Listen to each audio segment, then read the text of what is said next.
major problems we all face are identity crisis and self-doubt. And self-doubt especially plagues us women. So, what advice can you give us? Doubt is a very good thing. Only a fool is dead sure of everything. You know? Only idiots are dead sure of what they're doing. Either you must be an idiot or you must be a fanatic, then you're dead sure. Otherwise, every moment there's a doubt about everything. It's a good way to live. Doesn't it conflict with confidence, self-confidence? See, we'll come to that. Doubt means you have an active intelligence, constantly looking at everything of all possibilities, because there is nothing here in the world which is 100% yes or 100% no. You're always looking for pluses and minuses and seeing how to gather more pluses and act. Is there 100% plus in the world or is there 100% minus in the world? There's no such thing. Is there anybody here who is 100% plus or 100% minus? Absolutely wonderful and absolutely nasty? No, they are like that. So, this is always there. Only thing is, doubt is good. You must encourage doubt within yourself. Otherwise, you will either become a fanatic or a fool, thinking you have attained to certainty. No, doubt is good, but you must be joyfully confused, okay? If you get confused, you make yourself miserable, that's the problem. If you're joyfully confused like me, you have no issue.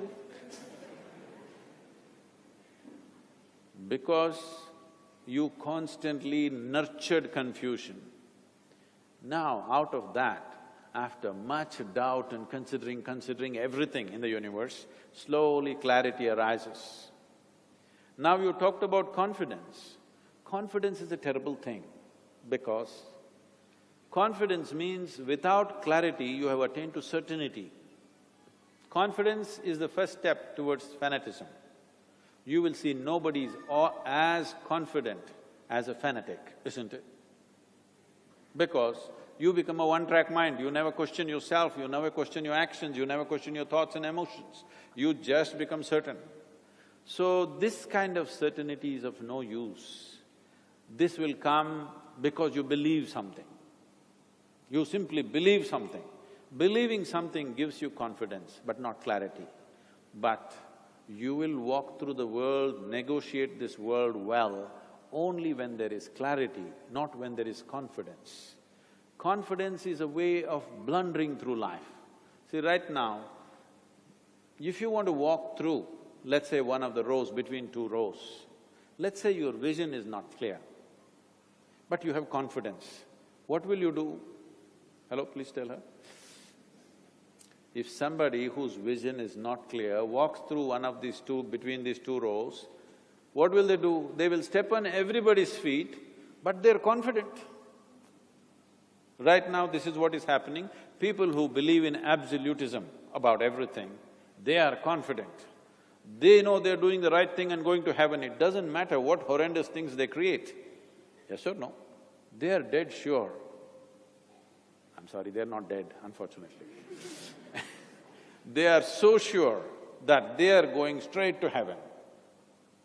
They know in which direction heaven is, you know, here, here. But the planet is round, you are sitting approximately at probably 12 degrees latitude and it's spinning, so if you look up, inevitably you're looking up in the wrong direction, that is not something that they will consider. They know this is the way to heaven, but the earth is spinning, always pointing in the wrong direction, isn't it?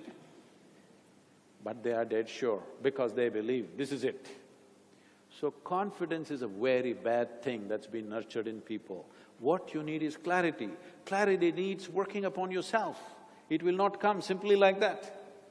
That you express doubt about everything and consider constantly, slowly clarity will arise out of that.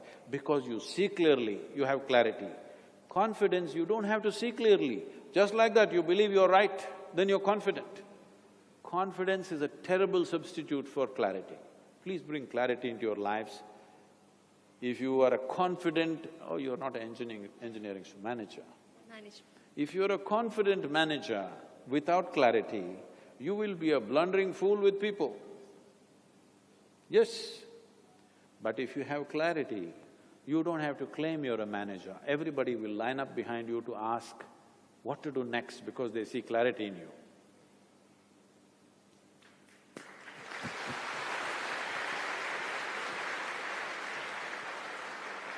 Thank you, Sadhguru. My next question is on courage or bravery. As a child, I've always heard that three important aspects of life are education, wealth, and courage. In Tamil, we say Kalvi, Selvam, Veeram. So as students of IT Madras, the education aspect is taken care. We also believe that the wealth part will be taken care once we graduate from IT Madras. Courage becomes a question mark. Could you give us some insights on courage?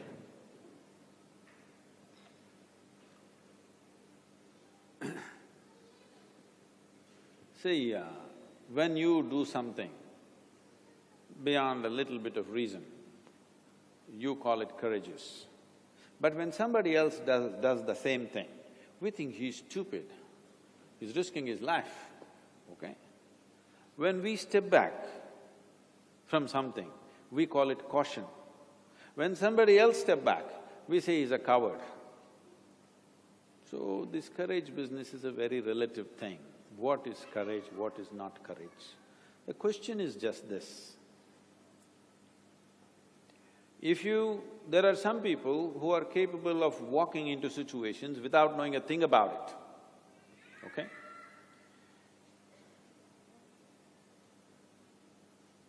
But whether they can walk out of it or not is a big question mark. Again, I'm going back to the same thing. If you had absolute clarity about everything, you would know how to act in that situation or whatever that is. And you would largely know the consequence of that action.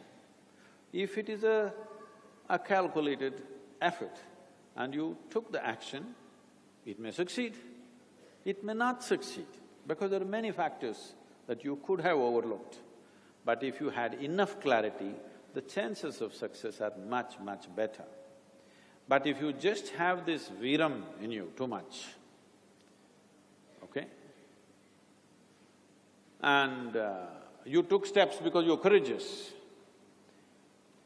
When things don't work, others will see that it was the stupidest thing to do.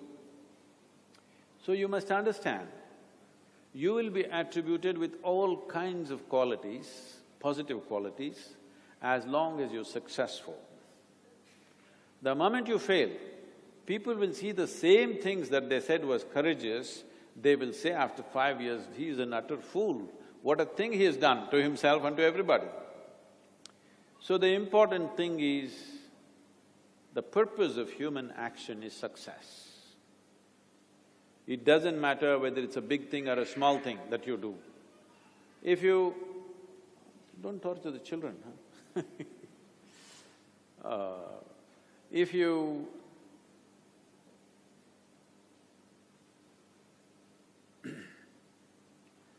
if you take any kind of action which produces positive result, then people say you're intelligent, all right?